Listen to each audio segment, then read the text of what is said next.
ربي يعمل كذا. آمين. ربي جنة الفردوس آمين. Ashama arkafune da watota fi hordoftoota keenya akkam nagaa keessanii nageenya koo kan jaalalaaf kabajaa bakka isin jirtanitti isin haadha qabu. Egaan daawwattoota keenya ammas raajii lama kan ajaa'ibaa qabadhee isinii dhiyaadhe. Raajiin lama maalinni daa'ima xiqqaa akka nama guddaa olitti du'aa kadhatu akkasumas immootu maanguddoo harmee keenya tokkotu raajii addaa hojjete jechuudha. Jaalala isiin hawaasa Oromootiif qabdu, jaalala isiin aartistii Oromootiif qabdurraa osoo argitee hanga feenya gabrummaa keessa jirru jaalalli isheen Haacaaluudhaaf qabdu bifa geerarsaatiin ummata boottee boochiste viidiyoon isii hunda keenya boochise jechuudha. Baay'ee viidiyoo ajaa'ibaati. Geerarsisii kana jedhamee san jedhamee kan hin quufamnedha jechuudha. Gaa ummata fedha keessa galchite harmeen teenya tuni viidiyooleen lamaan har'a qabadhee isiniif dhiyaadhe tun viidiyoo ajaa'iba viidiyoo seena qabeettidha. Torbee kana viidiyoon nuti fidnee dhufaa jirru bakka viidiyoo baay'ee gara nama balleessuu kan seena qabeessa ganama daa'ima isinii fidee ture san argitanii jirtanii mucaan sun geerarsa sirba Galaanaa Gaaromsaa Tire chaalenjii ajaa'ibaa hojjettee ergasii bifa gargaarsatiin akka gargaaramu taasifamee akkaawuntii isaa isiniif maxxansa jechuudha. Mee jara kana lamaan irraa takka isa harmee keenyaa geerarsa harmee keenyaa kana daqiiqaa tokkoof dhageeffanne erga geerarsa dhageeffannee booda kallattiidhaan immootu gara mucaatitti deebine kan mucaatis kan dhageeffannu ta'a. Ammaaf geerarsa harmee keenyaa kana dhageeffadhaan affeeraa kooti.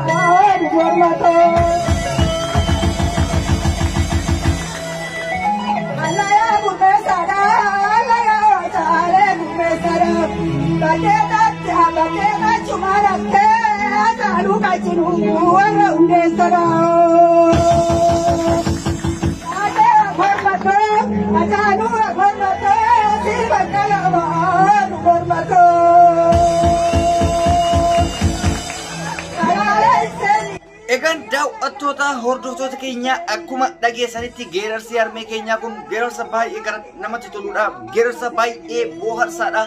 Ergaa guddaa qaba. Jaalala isiin aartistii keenya jaalatamaadhaaf qabdu akkasuma isii qofa osoo hin taane hawaasa Oromoo keessa manguddoota keenya keessa jaalalli aartistoota keenyaa akka jiru mul'istee jirti jechuudha. Maaliif namni keenya hin dubbatu malee keessi isaa madaadha. Keessi isaa kan jaalala aartistoota keenyaatiin guutame. Keessumaayyuu gooticha Haacaaluu Hundeessaa namni isan jaalanne hin jire jedhee yaadu. Waan isin ajaa'ibu keessaa mee waa tokko isinii hima. Wallaahi qasaman billaahi isinii kakadhee isinii hima. Nama tokkotu ture biyya keenya irraa jechuudha bilbilee fi gaafa Haacaaluun duusan Haacaaluun du'e jennaan nama akkamitti namni kun beektanii nama baay'ee sheekaa nama waa'ee rabbii malee waa'ee muuziqaa isa akka jiru hin beekne nama gartee waa'ee muuziqaa isin ilaallan waa'ee amantii malee nama hin beekne gaafa an akkas jedhuun xiqqeenya isaatitti waan Haacaaluu beekuuf wallaahi rifateetiin hin boo'e. Maaliif namni kun sirba jaalatee osoo hin taane sabboonaa ta'uu isaa waan beekuuf mucaa gaafa akkasitti galma barkumetti waa'ee Oromoo haasa'u Saliimii jedhan. Mucaan sun bar weellisaa miti sirbuunaan jedhe. Sirbaa miti barka isaa ergaa ajaa'iba dabarsaa ittiin kadannasanii miti waa'ee uummata Oromootirraa ergaa kenna jedhe. Nama sheekati beekti. Jaalala kana Haacaaluun kenna. Sheekatoo kennarraa qeesii kennarraa osoo hin jenne qabaadha jechuudha. Asirratti suuraa akka malee garaa nama balleessu kan abbaa isaatii fi jaartiin isaa yookaan haati manaa isaa kaate kana baay'ee tokko onnee namaa madeesse suuraa kana akkuma argaa jirtanitti jechuudha. Baay'ee miira nama tuqa silaa har'a ilmaan ofiitiif jiraate nutis akkuma har'a suuraa isaan of duratti ilaalan kana Haacaaluu of duratti ilaalla ture. Maatiin isaanii garuu isa dhabanii argitee haqa isaallee dhabanii isa dhabuu qofa osoo hin taane haqa isaallee dhabanii baay'ee garaa nama booressa jechuudha. Suuraan kun baay'ee suuraa miira namaa tuquudha. Rabbi jajjabina haa kennuu fi Rabbi haqa isaallee guyyaa tokko haa baasu ka uummata Oromoo kanaaf jechuudha. Hayin isaan dhokatee jira. Hunda caalatti immoo uummanni Oromootiif maatiin isaa baay'ee miidhamaa ta'ee jira jechuudha. Kana kan tuquu barbaadeef duuba isin deebisee isin gaddisiisuuf osoo hin ta'in wanta uummanni keenyatti jiru hawaasni keenyatti jiru miira hawaasa keenyaa hubachuun baay'ee gaariidha. Hubachuun baay'ee barbaachisaadha waan jedhuuf waan kana qabachuu danda'e malee silaa hunda keenyafu miira keessa nama galchuu danda'a suurichi jechuudha. So homayyuu miti jajjabina rabbi uummata Oromootii fi maatii isaaniitiif haa kennu. Ammas jaalala inni hawaasa biraa qabu, jaalalli inni maatii isaa biraa qabu jabaatee akka itti fufu abdii guddaatu jira. Yeroodhaa gara yerootti hin faarsinas, hin jaalannas, hin yaadannas, hin haasofnas waa'ee isaa hin fedhu. Maaliif hin dhumatu waan ta'eef seenaan isaa.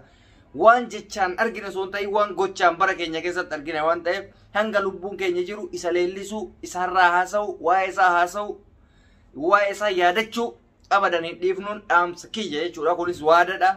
Anaaf akka waadatitti bakka maal jedhee akkasiin ibsuun beeku jechuudha. Egaa isa kana yeroo biraa haala adda addaatiin kan walitti deebinu ta'a. Keessumaayyuu gaafa waggaa isaa guuteetiin argitee yaadannoo waggaa isaa goonuuf irratti sirbisaa kan hojjetee osoo hin xumuriin ba'e tokko maatii isaa irraa gadhiifamuuf deema. Odeeffannoon jedhullee waan jiruuf guyyama san waa'ee sirba isaa irratti haala baay'ee addunyaatti beekamaa ta'een dhiyeessuuf yaadna jechuudha. Yaalis goona.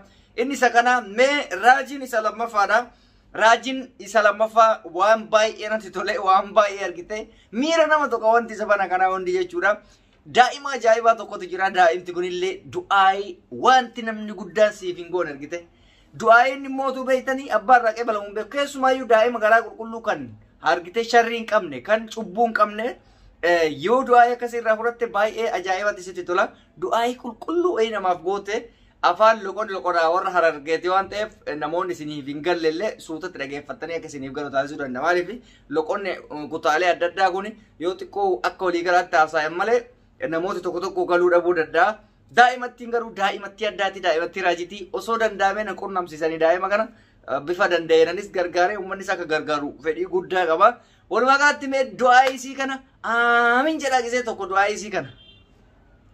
دعاء نربوس ربي سيعمل كذا آمين ربي جنة فردوس يعنق آمين جيغان آمين ربي نسكي برخاك عبد ستان آمين ديني الدنيا سيابداس آمين أكد بون تقول قدوس فات سياتو آمين ديني الدنيا سيابداس آمين مطورة خنامي تلا إسكنا تاي بي خوار أرقصاد يا ممنا خيغي سلالك كسي أقول آمين آمين ربي أكاتي فات سياتو آمين نما كلا سرة الجارومي متي نما برخطت حابس قرآن تاتي سيابد آمين أكا حافظ قرآن سيابد آمين ديني الدنيا سيابداس آمين نسكي برخاك عبد ستان آمين ديني الدنيا رسياغن الناس آمين نسكي برخاك عبد الله تخيري آمين تهم توتي مكي تخيري ربي سياغن آمين تنادك سبحان ربك رب العزة عما يصفون والسلام تجارتي دي يا جارتي بري دولا تقوم فري تبلغا عنني تنور الليل فقاتلال تسيدي يصير لجال لقيت الأوف والجلب بر بر بر بر بر بر بر ربي يا آمين ربي أكيد بيت نسكي برخاك آمين تنادك سبحان ربك ربي Egaan daawwattoota hordoftoota keenya viidiyoo ajaa'ibaatti namni aamin jettan du'aayin keessan fudhatama jedhee abdii qaba. Baga aamin jettan yoo aamin jettanillee lamin jechuun hin barbaachisu. Baay'ee chaalenjii ajaa'ibaatti. Wantoota hin beekamne wanti xixiqqoon osoo namni hin beekin wantoota gurguddaa hojjetan baay'eetu jira. Biyya keenya san keessatti raajii baay'eetu jira. Garuu waan viidiyoon adda addaa hin baaneef jecha hin mul'atu jechuudha. So daa'imattiin tun baay'ee tokko natti tolte. Akkuma daa'ima sirba garaanaa sirbitee sanitti natti tole jechuudha. Baay'ee tokko jaaladhee jira. Baay'ee tokko du'aayin isaa kuni haaftaamii tokkochaan nama godha gisee tokkoon tujjaara nama godha waan ta'eef du'aayin ta'e baay'ee naaf toltee jirti.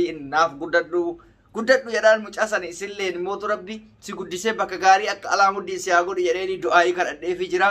Namni gaafa guddate qofa osoo hin taane xiqqeenyatti illee haaftaamii ta'uu waan danda'uuf ammumarra rabbi haaftaamii si haa godhu tujjaara namaa ol ta'ii siin jedhee si eebbisee jira. Egaan daawwattootaa fi hordoftoota keenya qophiin idilee har'a isiniif qabanne isa kana fakkaata. Namoonni viidiyoo keenya ilaalaa jirtan laayik gochuun irraa fatina akkasumas chaanaala keenya faaraa yoo taatan sabiskiraayib gochuun maatii keenya ta'a isiniin jenna. Odeeffannoo yeroodhaa gara yerootti qabannu odeeffannoo wayitawaa qulqullaawaa kan ta'ee fi akkasuma miira keessan keessatti fudhatama qaba jennee kan yaadnu bifa adda addaatiin qindeessinee isin biraan geenna.